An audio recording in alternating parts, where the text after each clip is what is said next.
Churchill को भेजो। Hello hello, sound दो।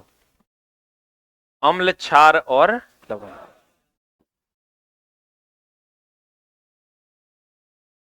कहां तक हुआ था?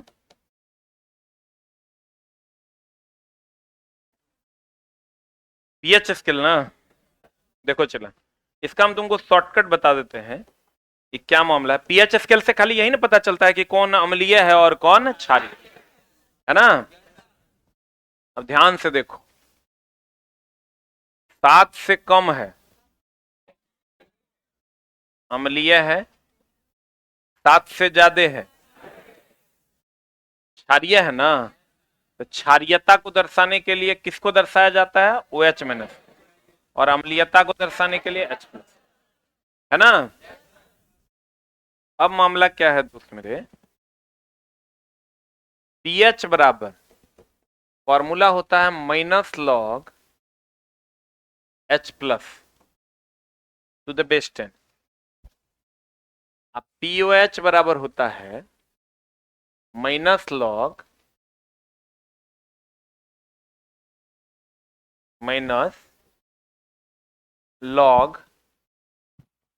वो अभी 12:30 बजे जो लाइव होगा ना, वो वाला पुराना वाला नोटिस, नया वाला नोटिस, और 10 पॉइंट्स बना के रखिए।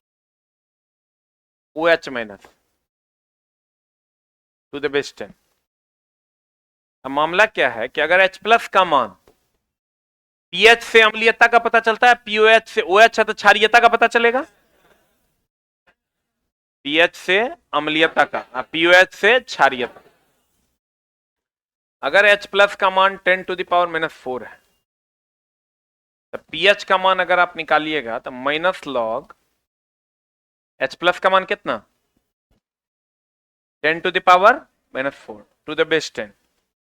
ये हो जाता है, देखिए ना, कुछ नहीं किया, पीएच बराबर होता है -log H plus. H plus का मान अगर 10⁻⁻⁴ है तो H प्लस की जगह 10 कितना रख दिया? -4। ये माइनस पीछे आ जाएगा।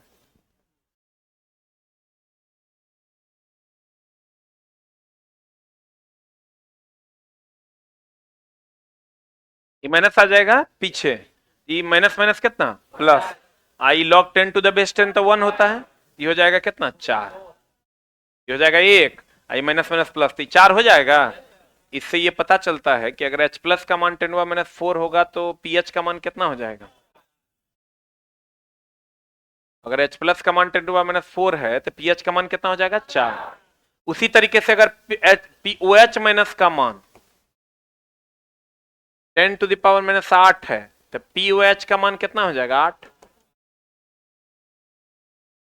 अगर H प्लस का मान 10⁻⁴ है तो पीएच का मान 4। और अगर OH माइनस का मान 10⁻⁸ है तो POH का मान कितना? 8। बोलो, तो ये सब कुछ नहीं पढ़ना अगर है तो एकदम सिंपल बातों पर ध्यान देना है कि अगर H प्लस और पीएच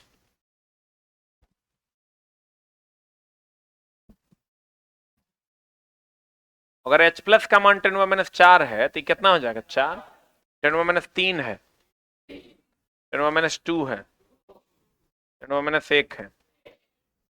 सही है। अगर OH माइनस अब POH अगर ये 10⁻8 है, 10⁻9 है, 10⁻10 है। कुछ लोग दिमाग लगा रहे होंगे अगर सर 10 टू ये माइनस नहीं प्लस में रहेगा तब, तो प्लस में रहेगा तो वैल्यू माइनस में आएगा। ये माइनस में रहेगा वैल्यू प्लस में, वैसे माइनस में रहेगा नहीं। सॉरी, प्लस में ये वैल्यू नहीं रहेगी क्योंकि पीएच का मान कभी भी निगेटिव नहीं होता। मिनिमम होता है 0 और मैक्सिमम होता है 14। मिनिमम कितना? मैक्सिमम कितना? 14। ये समझ गए कैसे होगा। अब एक रिलेशन है दोस्त मेरे कि H प्लस OH माइनस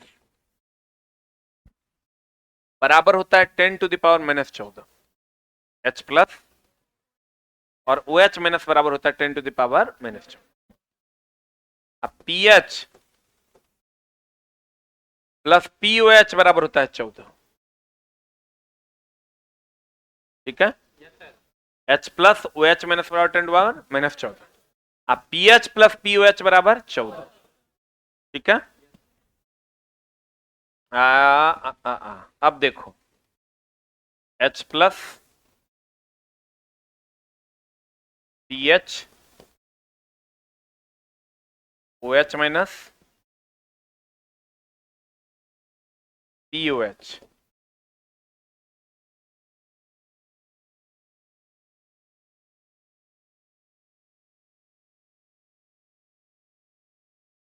अब देखो ये तो आपको पता है कि ये अगर 10 टू पावर माइनस 4 होगा तो 4 हो जाएगा।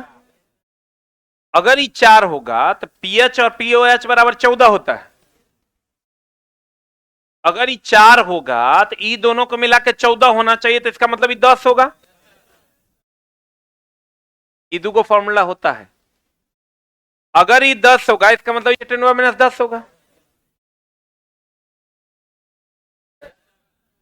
बुझा रहा है कि नहीं?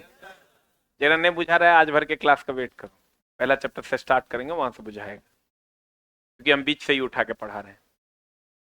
ये 5 है तो ई कितना होगा? डायरेक्ट अगर बात करें, ये 5 है तो ये 10 के power -5, H plus into H minus 10 minus 14 होना चाहिए। ये अगर 10 माइनस 5 है तो 10 माइनस 9 नहीं हो जाएगा? ये फिर 9 हो जाएगा। लॉग तो करने की जरूरत है, सीधे बन जाएगा। क्या आपको क्वेश्चन क्या पूछेगा? क्वेश्चन पूछेगा कि बताइए अगर h प्लस का मान 10 टू द पावर माइनस 4 है तो पीओएच का मान कितना हो जाएगा? हम कहेंगे अगर ये h प्लस का मान 10 माइनस 4 है तो पीएच का मान 4 होगा, और इसका मान 10 होगा, तब ना 10 और 4 14 होगा। पता नहीं बुझा रहा है कि नहीं? बुझा रहा है? पक्का वाला बात बोल लो, साफ सुथरा।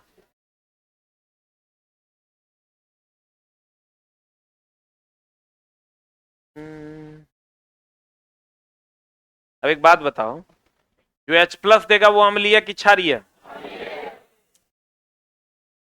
अभी चला बच्चा हमको बहुत गरिया रहा है कि आप ही ग्रुप डी से आईटीआई हटवा दिए। लगभग तो संभावना दिख रहा है। आप चला, एक मिनट, मामला ये है कि ग्रुप डी से आईटीआई हम हमरा कहने से हटा देगा, हमरा कहने से जोड़ देगा? ये तो जबरदस्ती वाला बात हो गया, नहीं हो गया? रेलवे ये ऑलरेडी नोटिस पहले निकाल चुकी थी कि लेवल 1 में हम आईटीआई रखेंगे। 15/6/2019 के बाद जो भी नोटिफिकेशन आएगा लेवल 1 ग्रुप डी पोस्ट के लिए, उसमें आईटीआई अनिवार्य होगा। आप उसी के अकॉर्डिंगली तैयारी कर लीजिए। अब वो अपने नोटिस से पीछे हट रहा है, अभी भी वो नोटिस पड़ल है रेलवे के वेबसाइट।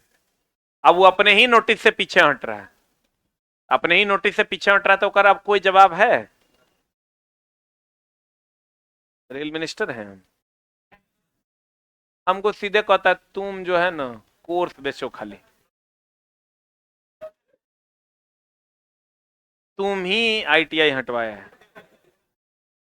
मीटिंग किया था बोर्ड का मेंबर सबसे, और उसको तुम बोल दिया होगा इतना पैसा देंगे हटा दीजिए।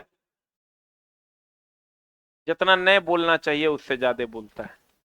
अब हमको चला एगो सिंपल सा बात समझा दो कि हम कौन होते हैं आईटीआई जोड़ने वाले हटाने वाले? मेरे कहने से क्वालिफिकेशन बदल जाएगा? बदल जाएगा तो सबसे पहला काम हम ही करते कि आईटीआई में 2 परीक्षा करते हैं, उसमें ट्रेडो करवा देते, मेरा धंधा और चलता। नहीं चलता। दूसरा काम हम ये करते कि 32,000 आईटीआई वाला किए तो 30,000 नॉन आईटीआई वाला भी करवा देते, यो करते। ये सब काम तो हम कुछ नहीं किए। रेलवे डर से अपने बात को पीछे ले लिया। उसको पता है कि 20 लाख बच्चा अगर आईटीआई किया है तो 80 लाख बच्चा नॉन आईटीआई भी है, तब ना 1 करोड़ फॉर्म गिरेगा। तो सोचा 20 लाख से जब हम फरियाएंगे 80 लाख 20 लाख को आपस में लड़ा देते हैं। अब तुम ही रूम पे जाओ, जे आईटीआई के लिए है वो कहता है नहीं हमारे साथ अन्याय हुआ। जे आईटीआई नहीं किया है, कोची का अन्याय, कहां से डिग्री लाया है? ठीक। लेकिन अगर सच पूछो तो आईटीआई वालों के साथ गलत हुआ है। सच पूछो तो अब अब बोलो क्यों गलत हुआ है? अब गलत इसलिए हुआ है दोस्त मेरे कि अभी भी आप जाइएगा रेलवे के वेबसाइट पे ना, अभी भी हम आपको, अभी भी कोई भी आदमी गूगल कर सकता है, खोल सकता है गूगल, गूगल पे जाइए,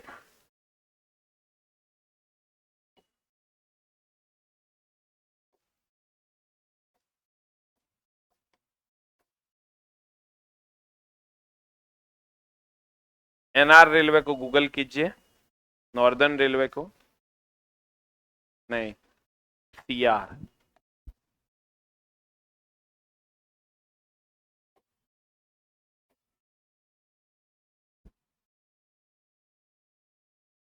हम थोड़ा करके दिखा देते हैं,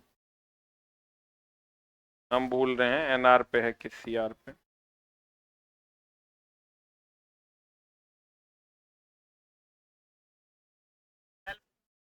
कौन सा रेलवे पे है नोटिस? हाँ, RRC WR ना,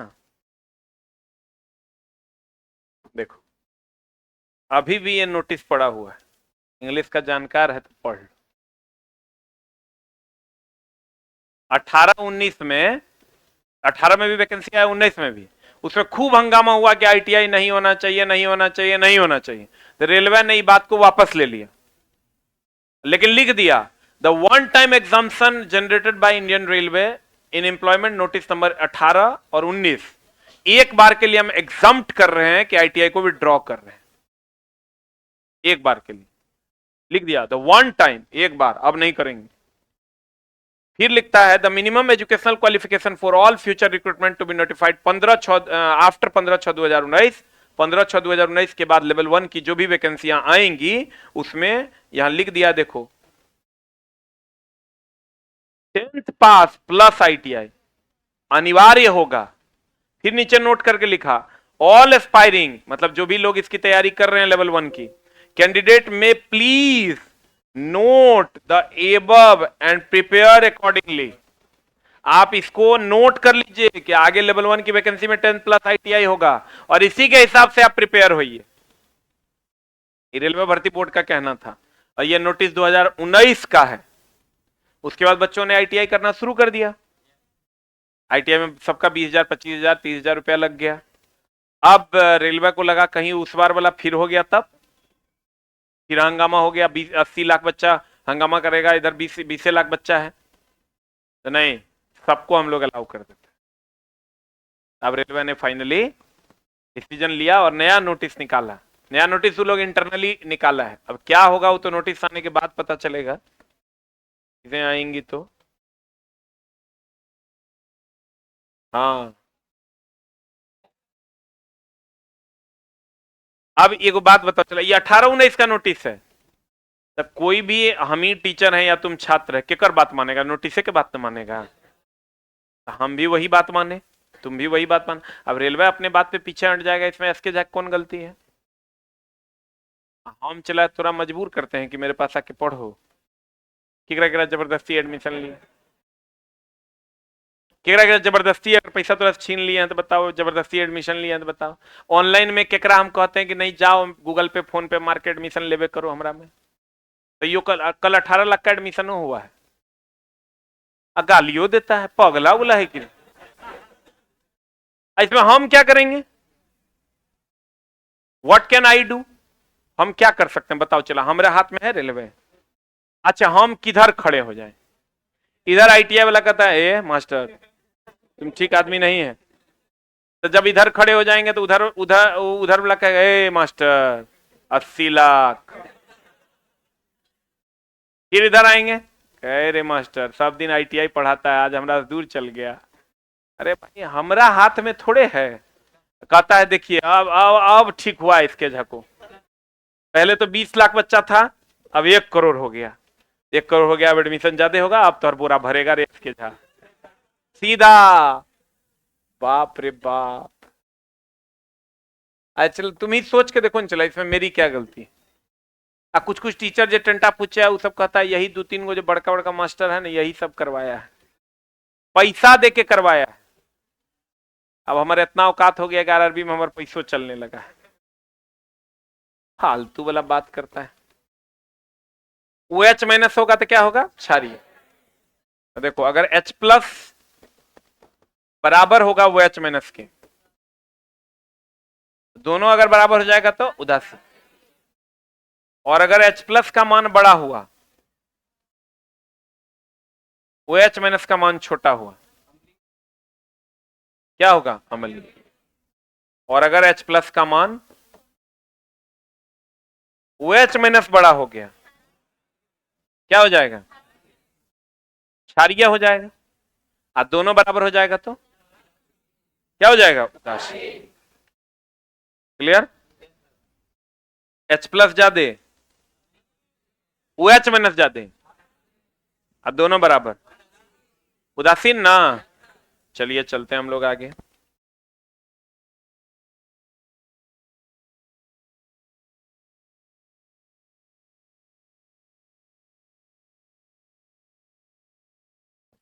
जल का आयनन कहते हैं H2O टूटेगा H plus O H minus में। अब बताओ H plus into O H minus बराबर 10 टू द पावर कितना, -14। इसको हम बताओ तो ऐसे लिख सकते हैं, H प्लस को इधर रखेंगे, इसको इधर लेके आएंगे, 10⁻14 बटा ओ H माइनस हो जाएगा। ओ H माइनस को यहीं रखेंगे, इसको यहां लेके आएंगे, 10⁻14 बटा H प्लस हो जाएगा। 1 विलियन में ओ H माइनस का सांद्रण 10⁻3 है, तो H प्लस का क्या होगा, कितना होगा, E -3 है तो E -11 होगा, तब ना दोनों मिला के -14 होगा। किसी विलियन में पीएच का मान H प्लस से ज्ञात किया जाता है, पीएच बराबर minus log H plus, pOH बराबर माइनस लॉग OH माइनस होगा। अब पीएच प्लस पीओएच बराबर कितना, 14। लॉग 10 टू द बेस 10 बराबर कितना, 1। लॉग 10 टू 5 है तो 5 पीछे आएगा, तो 5 लॉग 10 टू द बेस 10 बच जाएगा, तो 5 होगा। H प्लस बराबर होगा वो H माइनस के, H प्लस ज्यादा होगा, वो H माइनस ज्यादा होगा। 1 विलियन में OH माइनस का सांद्रण 10⁻4 है, तो H प्लस का मान कितना होगा, बता। OH माइनस 10⁻4 है, तो H प्लस कितना होगा, होगा तब ना दोनों मिला के 14। OH माइनस का सांद्रण 10⁻4 है, तो pH कितना, तो देखो E 10⁻4 है तो POH कितना हो जाएगा, 10। 10 POH हो जाएगा 4, आई 4 होगा तो 10 होगा, तब ना दोनों मिला के 14 होगा, तो ये कितना हो जाएगा। उस विलियन के पीएच की गणना करें जिसमें H प्लस का सांद्रण इतना है, बता। H प्लस का सांद्रण 0.001 m है, इसको हम लिख सकते हैं 0.001 को पॉइंट उड़ा देंगे, पॉइंट उड़ा देंगे तो कितना हो जाएगा, 1000। ऊपर जाएगा 10⁻3 m हो जाएगा, तो कितना हो जाएगा, 3 हो जाएगा। बोलो रे, अगर H प्लस का मान 10⁻3 होगा तो पीएच का मान कितना हो जाएगा, 3। उस विलियन के पीएच की गणना करें जिसमें OH माइनस का सांद्रण 10⁻4 है। बताओ इसका सांद्रण OH minus 10 to the power -4 है, तो POH कितना हो जाएगा, 4, तो पीएच कितना हो जाएगा, 10, तब ना दोनों मिला के 14 होगा। बताओ चला, बैटरी में प्रयुक्त अम्ल होगा, हम 0 से 1 पीएच मान, जठर रस 1.2 से 2, सिरका या नींबू का रस 2.2 से 3.4, सोडा शराब, इस सब का पीएच मान दिया हुआ है जिसको आपको याद रखना है। हाँ, इस सब का पीएच, जो इंपॉर्टेंट पीएच है वो हम दे दिए हैं। अब बताओ पीएच 0 से 3.5 होगा, प्रबल अम्ल की दुर्बल अम्ल, प्रबल अम्ल ना, HCl हो गया।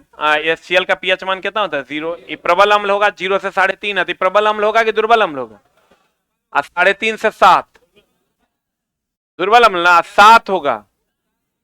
उदासीन अशुद्ध जल या शुद्ध जल का पीएच मान कितना होता है, 7। 7 से 10.5 होगा, दुर्बल क्षार। 10.5 से अधिक होगा, NaOH का पीएच मान कितना होता है, 14। हाइपो, हाइपो का अगर नाम सुने होंगे, इसको हम लोग सोडियम थायोसल्फेट कहते हैं। क्या कहते हैं इसको, हाइपो की अगर हम बात करें दोस्त मेरे, तो इसको हम लोग क्या कहते हैं, सोडियम थायोसल्फेट के नाम से जानते हैं। इसका उपयोग फोटोग्राफी में किया जाता है। किसमें किया जाता है? निगेटिव को धोने के लिए। किसको धोने के लिए? कहता है इसका रासायनिक नाम सोडियम थायोसल्फेट है। इसका प्रयोग फोटोग्राफी में निगेटिव से फोटो व फोटो दोनों में किया जाता है। सल्फ्यूरिक अम्ल, एक बात बताओ, अच्छे कभी अम्ल में पानी डाल के देखना, आग लग जाएगा। अम्ल में पानी डाल के देखना, आग लग जाएगा। पानी में अम्ल डालोगे तो कुछ नहीं होगा। दोनों अलग अलग बात है। एसिड देखे हो ना रे? सिनेमा सब में नहीं दिखाता है, डाल दिया एसिड, जल गई लड़की, हो गया इमोशनल सीन। बहुत सारा मूवी है इस पर। अब इतना तो हम रट्टा लगा के नहीं बैठे, छपाक है कि ढपाक है। वही दीपिका पादुकोण बोला, वही नहीं थी उसमें? मूवी हम भी देखते हैं, लेकिन पुष्पा जैसी मूवी नहीं देखते हैं, जो तेरा चोरी करने के लिए सिखाती है। तो मां फ्रॉड मूवी है। उस मूवी से कोई सही मैसेज मिलता है क्या? बाहुबली एक से बढ़िया है। केजीएफ चोर चौहाड़ के मूवी, कैसे कोई गुंडा क्रिमिनल बन सकता है, संविधान के खिलाफ कैसे कोई, बाप रे बाप, मुख्यमंत्री तक को हिला देता है। अब दोस्त मेरे, पुष्पा तो साफे उच्चोरवा मूवी है। वो देख के तुम क्या सीखा? चंदन का चोरी कैसे करना है। अब दोस्त मेरे अगर इधर आ जाओ, अगर हम चलते हैं, किधर थे हम, हाँ, आप अम्ल ले लीजिए और उसको पानी में डाल दीजिए, भयानक आग लग जाएगा। लेकिन पानी में, अच्छा एक बात बताइए, किसी भी चीज को पतला करना होता है तो उसमें क्या डालते हैं? पानी डालते हैं। अम्ल को पतला करने के लिए कभी भी पानी नहीं डालिए, आग लग जाएगा। क्यों? क्योंकि अम्ल जब पानी से अभिक्रिया करता है, उष्मा क्षेपी अभिक्रिया है, तो उष्मा देता है। एक होता है उष्मा क्षेपी अभिक्रिया, एक होता है उष्मा शोषी अभिक्रिया। जैसे पानी आप गर्म करते हैं, पानी गर्म किए हैं कि नहीं? तो पानी गर्म करते हैं, ये लीजिए पानी है, एकरा गर्म करना है तो एकरा तो उष्मा देना पड़ेगा कि निकालना पड़ेगा? ये हुआ उष्मा शोषी, ठीक है। और जहां से उष्मा निकलता है उसको कहते हैं उष्मा क्षेपी। जैसे यहां पर लकड़ी जलाएंगे, तो लकड़ी जलाएंगे तो उष्मा निकलेगा, तो उष्मा क्षेपी। आइए उष्मा ग्रहण करेगा, उष्मा शोषी। Exothermic, endothermic. बोलो, नहीं समझा? आग लगा देंगे हमको उष्मा मिलेगा, तो उष्मा छिपी है कि शोषी है? हाँ, छिपी है। और किसी को दे देंगे और ले लेगा तो उष्मा शोषी। पक्का? अम्ल में कभी पानी डाल के देखिएगा, भयानक रिएक्शन करेगा, आग लग जाएगा। लेकिन पानी में, अब पानी के साथ एक लफड़ा है, सब आदमी का अपना अपना गुण होता है कि नहीं? मेरा गुण है कि हम पढ़ाते हैं, आपका गुण है कि आप पढ़ते हैं। बोलिए, हर आदमी का अपना अपना गुण है कि नहीं है? तो वैसे ही अम्ल का भी अपना गुण है, पानी का भी अपना गुण है। पानी कहता है कि हम ज्यादा उष्मा लेंगे और कम गरमाएंगे। नहीं समझा? जैसे कुछ कुछ आदमी होता है ना, ज्यादा गाली सुनेंगे कम गाली देंगे, और कुछ कुछ आदमी होता है कि जितना लेंगे उससे अधिकतर वही होता है। किसी को तुम्हें कोई बुढ़वा गांव घर में मिल जाओगे, ये कोनो उल्टा बात बोल के छोड़ दे, ऐसा ऐसा गाली देगा जो तू कभी सुना नहीं होगा, डिक्शनरी तो बढ़ा देगा। तो कुछ लोग ऐसे होते हैं कि आप उसको, जैसे हमको तुम गाली दे दो, हम चले जाएंगे, तो ऐसा लगता है? मार के बुखलैया छोड़ा दे, गाली दे देगा रे। लेकिन अब जैसे तुम संत आदमी को गाली दे दो, चल जाएगा बेचारा, शराप दे देगा, तो हर आदमी का अलग अलग मामला है, हर लिक्विड का अलग अलग मामला है, हर आदमी का नेचर अलग अलग है। वैसे ही पानी का नेचर है, पानी कहता है अगर हमको तुम गर्मी दोगे ना हम ज्यादा गर्मी लेंगे, कम गर्माएंगे। इसीलिए तो एक रेडिएटर में डालते हैं, गाड़ी के रेडिएटर में पानी क्यों डालते हैं? वो कहता है रेडिएटर से ज्यादा गर्मी लेंगे हम कम गर्माएंगे। अब वो जब जितना गर्मी लेगा उतने गर्मा जाएगा, तो फिर कोई फायदा हुआ? तो ज्यादा गर्मी लेता है और कम गर्माता है। पता नहीं बुझा रहा है कि नहीं? क्लियर है? पानी कहता हम कम गर्माएंगे, ज्यादा उष्मा ग्रहण करेंगे। और यह गुण, जैसे कोई किसी से प्यार करता है तो आशिक कहते हैं ना, यह गुण विशिष्ट उष्मा धारिता का उच्च होना कहलाता है। कोई जैसे केकरो से बहुत ज्यादा मोहब्बत करे, एकदम संग संग चल जाएगा डेरा तक। तुम लोग देखना, तुम लोग घर डेरा जाती है ना, पीछे पलटना, एक आध दूगो कुत्ता टाइप एकदम देखना पीछे पीछे जेबे करे। पता नहीं उसको लगता है कि पीछे पीछे जाएंगे, हो सकता है कोनो दिन एक हमरा पर प्यार आ जाए। अब पीछे पलटती होगी तो ऐसे कर लेता हो। ऐसा होता है तुम लोग के साथ?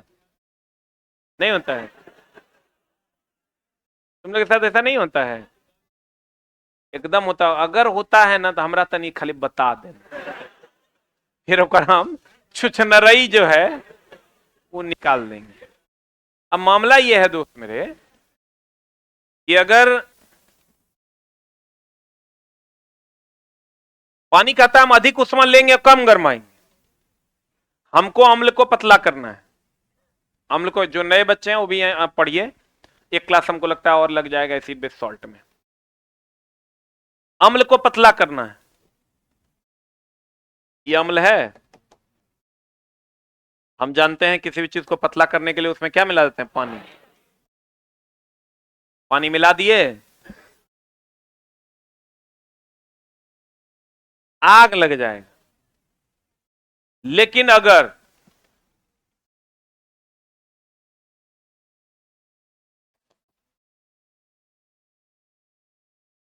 पानी में आप अम्ल की कुछ बूंदे डालिएगा तो ये सही है। तब टेम्परेचर, ये चूंकि पानी ज्यादा ना है। अच्छा, अभी घर में आदमी है कि आदमी में घर है? अभी क्लास में आदमी है कि आदमी में क्लास है?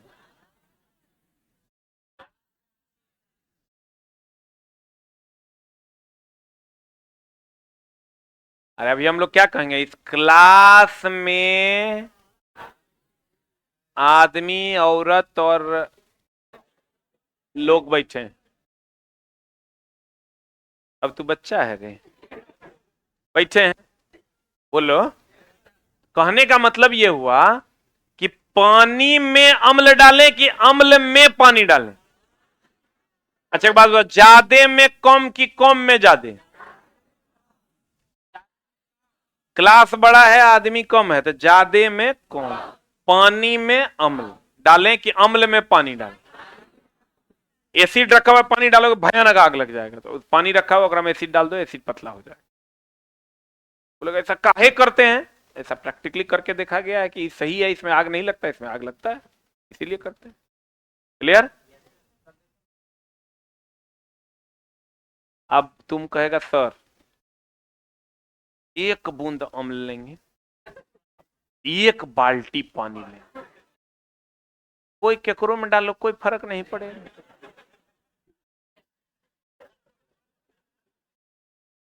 विद्यार्थी तो बाबू एक पर एक है। ओकरा जब हम पीएच लिखाते हैं कि नींबू का पीएच 2.2 से 2.4, कहता है सर बैगन के, आए सर खीरा के, कदुआ के।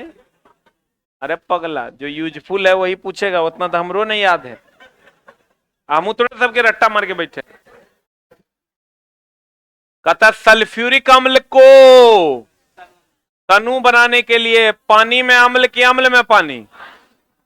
पानी में अम्ल मिलाया जाता है ना कि अम्ल में पानी, क्योंकि पानी की विशिष्ट उष्मा बहुत अधिक होती है, जिससे मिश्रण का ताप अधिक नहीं होता। सिंदूर का फॉर्मूला Pb3O4 ट्राई प्लम्बिक। देखो Pb बोले तो शीशा, ओ बोले तो ऑक्सीजन। तो 3 है तो ट्राई प्लम्बिक, 4 बोले तो टेट्रा, 3 बोले तो ट्राई, 4 बोले तो टेट्रा, ट्राई प्लम्बिक टेट्रा ऑक्साइड। पौधे में अच्छी वृद्धि के लिए पीएच मान कितना के आसपास? 7। तुम्हारा अगर खेत है और में पीएच मान 7 के आसपास है तो ठीक है। अगर पीएच मान तुम्हारा 7 से कम हुआ, 7 से ज्यादा हुआ तो गड़बड़ है। अम्लीय भी नहीं होना चाहिए मिट्टी, क्षारीय भी नहीं होना चाहिए। अब होता है बफर विलयन। एक बात बताओ, वही वाला बात जो अभी बोला कि एगो बड़का बाल्टी में पानी ले लो और में एगो चीनी गिरा दो, की होगा? मीठा की नमकीन? पक्का? तो वैसा विलयन जिसमें अम्ल या क्षार की थोड़ी सी मात्रा मिला देने पर, थोड़ी सी मात्रा मिला देने पर उसके पीएच पर कोई असर नहीं पड़े, उसे कौन विलयन कहते हैं? बफर विलयन कहते हैं। ठीक है। अब दोस्त मेरे कहते हैं बफर विलयन वैसा ऐसा विलयन जिसमें किसी अम्ल या क्षार की कितनी मात्रा? अल्प मात्रा मिला देने पर अपनी अम्लीयता और क्षारीयता में बिना किसी विशेष परिवर्तन किए अवशोषित कर ले। चीनी का एगो चीनी गिरा देंगे, अम्लीय नमकपन और चीनीपन में कोई, मिठास में कोई परिवर्तन नहीं, उसको अवशोषित कर ले, उसे कौन कहते हैं? बफर विलयन। एसिटिक एसिड, सोडियम एसिटेट का जलीय विलयन, सब बफर विलयन है। अब लवण, अम्ल और क्षार आपस में अभिक्रिया करेगा, लवण और क्या बनाएगा? अच्छा, अम्ल और क्षार आपस में अभिक्रिया करेगा, क्या बनाएगा? लवण और जल। ठीक है। अम्ल और क्षार आपस में अभिक्रिया करेगा और क्या बना देगा? लवण और जल। एक बात बताओ, मान लो कोई टोला है, ठीक है, जादव टोला, महतो टोला, झाजी टोला, पासवान टोला, लिखल रहता है, हरिजन टोला नहीं लिखल रहता है। अगर मान लो कहीं पर लिखल है कि यादव टोला, है ना, इसका मतलब वहां महतो जी ज्यादा होंगे, यादव जी ज्यादा होंगे भर भर के। अगर यादव जी हैं 90 गो, महतो जी है मान लो, या झा जी हैं, या पासवान जी हैं 5 गो, तो ओकरा में केकरो दिन है, वहां पासवान टोला लिख देगा।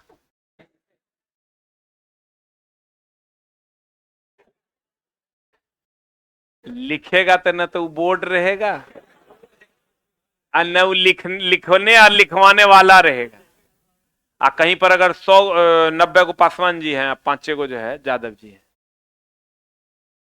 अच्छा, वहां भी नहीं चलेगा। तो कहने का मतलब ये होगा कि अगर प्रबल अम्ल हो और दुर्बल क्षार हो, ये अम्लीय लवण हो। ई दोनों में जो प्रबल वैसा ही प्रोडक्ट होगा। अब जैसे दोनों है, 50 घर यादवो जी हैं, 50 घर पासवानों जी हैं,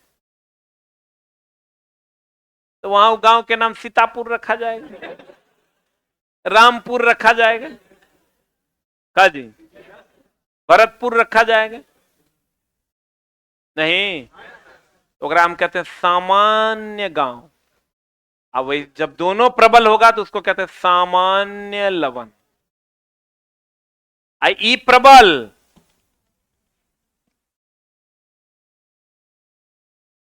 ई दुर्बल, बताओ कैसा लवण? अम्लीय लवण कि क्षारीय लवण?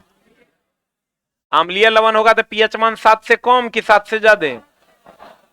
हाँ, पता नहीं बुझा रहा है कि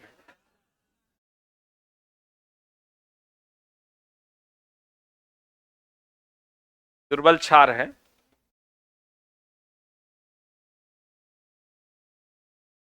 ये प्रबल अम्ल, दुर्बल क्षार, ये क्या बन जाएगा? अम्लीय लवण बन जाएगा और इसका पीएच मान 7 से कम हो जाएगा। बोलो हाँ कि नहीं? दोनों प्रबल हो जाएगा तब सामान्य लवण। सामान्य लवण होगा तो पीएच मान 7 के बराबर। उदासीन ना, बुझा रहा है? अम्ल और क्षार मिलकर लवण और क्या बनाता है? अच्छा, टेक्नीशियन में क्या सेट में था? टेक्नीशियन दिया है तुम लोग? यूरोसिटिक में था ही क्वेश्चन। तुरम था, तुरम था, तुरम था, बहुत लोगों में था। बहुत लोगों को तो याद ही नहीं होगा कि था कि नहीं था। लड़का तो जब एग्जाम हॉल से निकलता है वो आया मेरे पास, बोला है सर बड़ी क्वेश्चन था सर साइंस से। हम बोले कितना फिजिक्स से था? ओ सर 22-23 को। केमिस्ट्री वो सर 18-20 से कम नहीं था। फिर हम बोले बायोलॉजी, बोला सर वो लगभग 15 को। हम बोले साला 55 को तो यही हो गलो रे। नहीं सर उसी में 10-10 घटा लीजिए। क्लियर है? पक्का? आज की कार्रवाई यहीं तक। और ये 1 मिनट, जो बच्चे नए हैं जो आज कल में ज्वाइन किए हैं, परसों में ज्वाइन किए हैं, उनको हम बता दें, कोई अपनी जगह से नहीं हिलेगा, कि ये क्लास मंडे टू फ्राइडे चलती है। कब से कब तक चलती है? मंडे टू फ्राइडे चलती है। और सोमवार से, कौन दिन से? सोमवार से ग्रुप डी का टेस्ट भी स्टार्ट हो रहा है। शाम में कितने बजे से? 4 बजे से। 3 बजे से। 3 बजे से 3 बजे से स्टार्ट हो रहा है। 3 से 4 में जीएस होगा, 4 से 5 में साइंस होगा, 5 से 6 में मैथ रीजनिंग है, 6 से 7 में मैथ है। ठीक है? एलपीसीबीटी 2 का भी टेस्ट स्टार्ट हो रहा है, उसका अनाउंसमेंट हम अभी करने वाले हैं यूट्यूब पे, आप वीडियो देख लीजिएगा। लेकिन यहां आते हैं हम, जिन बच्चों ने ग्रुप डी का कोर्स अभी परचेस किया है 1-2 दिन में, 3 दिन में, उनके लिए एक इन्फॉर्मेशन ये है कि अभी हम एक क्लास और लेंगे। आज ही खत्म होना था लेकिन हड़बड़ा के खत्म करने का कोई मतलब नहीं है। एक क्लास और लेंगे हम सोमवार को। मंगलवार से आपका केमिस्ट्री का पहला चैप्टर स्टार्ट हो जाएगा। अभी हम केमिस्ट्री का बीच में से एक चैप्टर निकाल के पढ़ा रहे थे। मंगलवार से आपका हम पहला चैप्टर स्टार्ट कर देंगे। अभी भी आप कल मंडे का भी क्लास कर सकते हैं, आपको समझ में आएगा थोड़ा बहुत। अगर पढ़ा हुआ है, नहीं पढ़ा हुआ है तो आप मंगलवार से साइंस की क्लास करेंगे। बाकी मैथ रीजनिंग की जो क्लास है, तो मैथ में नंबर सिस्टम आपका स्टार्ट हुआ है, तो वहां से आप अपनी क्लास करेंगे। रीजनिंग में रैंकिंग चल रहा है आपका। रैंकिंग अगर आपको समझ में आता है तो ठीक है, नहीं तो 1-2 क्लास आप वेट कर लीजिए। मंगलवार 2 क्लास, और 2 क्लास के बाद आपका नया टॉपिक जब स्टार्ट होगा तो वहां से आप अपनी क्लास को कंटिन्यू कीजिएगा, और रैंकिंग आपको फिर से पढ़ा दिया जाएगा। रैंकिंग जो है आपको फिर से पढ़ा दिया जाएगा। और मैथ में तो अभी नंबर सिस्टम स्टार्ट ही हुआ है। हिस्ट्री में भी नया टॉपिक से स्टार्ट हुआ है। पीछे जो 2-3 क्लास हुआ है उसको टीचर अलग से पढ़ा देंगे, वैसे वो आपके रिकॉर्डेड में भी अवेलेबल है। तो आप अगर चाहें तो रीजनिंग का भी जो एक चैप्टर गुरुजी पढ़ाए हैं, एक चैप्टर सबका हुआ है, हम एक चैप्टर स्टार्ट किए हैं बीच से निकाल के। मैथ वाले सर भी बीसी का भी कैलकुलेशन शुरू किए हैं। रीजनिंग वाले सर रैंकिंग एगो पढ़ाए हैं, इससे पहले डायरेक्शन पढ़ाए थे। तो रैंकिंग चल रहा है। ये दोनों चैप्टर रीजनिंग वाले सर आपको फिर से पढ़ा देंगे। और हिस्ट्री में अभी स्टार्ट हुआ है, आप वहां से अपनी क्लास को कंटिन्यू कर सकते हैं। पीछे वाला का 1, 2, 3, 4 जो क्लास हुआ है 5, वो उसके वीडियोस पड़े हुए हैं, आप वहां से अपनी क्लास को देख सकते हैं। और नहीं तो आपको फिर से पढ़ा दिया जाएगा। और मेरा हमने अभी स्टार्ट नहीं किया है, हम स्टार्ट करेंगे मंगलवार से। सोमवार को ये इस चैप्टर का एक क्लास और बचा हुआ है, उसको ले लेंगे, और मंगलवार से हम लोग पहले चैप्टर से केमिस्ट्री स्टार्ट करेंगे। ठीक है? Thank you very much. और ये क्लास मंडे टू फ्राइडे है।